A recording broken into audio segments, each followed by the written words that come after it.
ஆன்மீக நண்பர்கள் அனைவருக்கும் அன்பு கலந்த வணக்கங்கள்.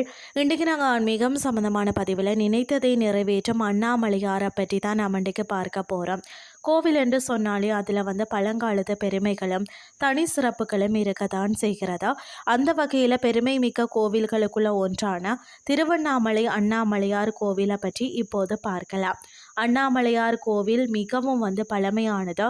பல புராணங்கள் மற்றும் இதிகாசங்களில் இந்த கோவில் குறிப்பிடப்பட்டுள்ளதா. இந்த கோவிலின் பல கல்வெட்டுகள் பழமைமற்றதா சிறப்பை விளக்குகிறதுனே சொல்லலாம். பல்லவர், சோழர், பாண்டியன் உள்ளிட்ட பல அரசர்கள் இந்த கோயிலுக்கு அளித்த தானங்கள் குறிப்பிடத்தக்கவை. சிவபெருமான் இந்த தலத்தில் சுயம்பு மூர்த்தியாக அருள் பாலிக்கிறார். இங்கு லிங்கமே மலையாக இருப்பதால் திருவண்ணாமலை மிகவும் சிறப்பு மிக்க மலையாகவும் இருக்கிறதா. அது மட்டும் இல்லாமல் பார்த்தீங்கன்னா, சிவபெருமான் தன் உடம்புல சரிபாதியாக பார்வதிக்கு இடப்பாகம் தந்து ஜோதி சொரூபமாய் காட்சி தந்த தலம் இதுவே ஆகும். இந்த சிவாலயத்தில் பார்த்தீங்கன்னா 6 பிரகாரங்கள், 9 ராஜகோபுரங்கள் இருக்கிறது. இங்கு 142 சந்நிதிகளும் 22 பிள்ளையார்களும் 306 மண்டபங்கள், அது மட்டும் இல்லாமல் 1000 தூண்களை கொண்ட 1000 கால் மண்டபம், அதன் அருகே பாதாள லிங்கம், 43 செப்பு சிலைகள், கல்யாண மண்டபம், அண்ணாமலையார் பாத மண்டபம் ஆகியவை மிக சிறப்பாக அமைந்துள்ளன.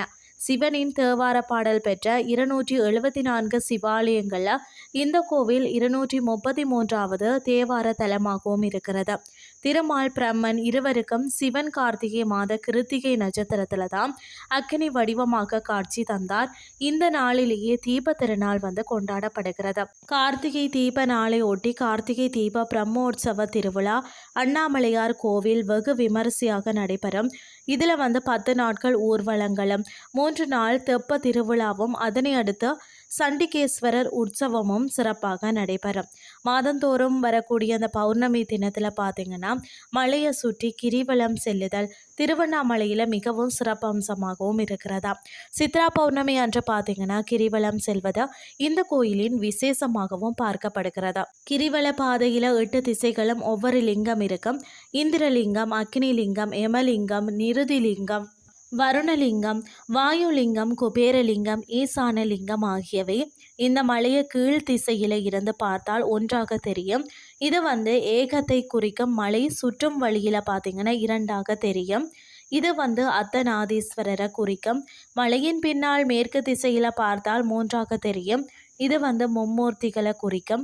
மலை சுற்றி முடிக்கும் போது பார்த்தீங்கன்னா 5 முகங்கள் காணப்படும். இது சிவபெருமானின் திருமுகங்களை குறிக்கிறதா.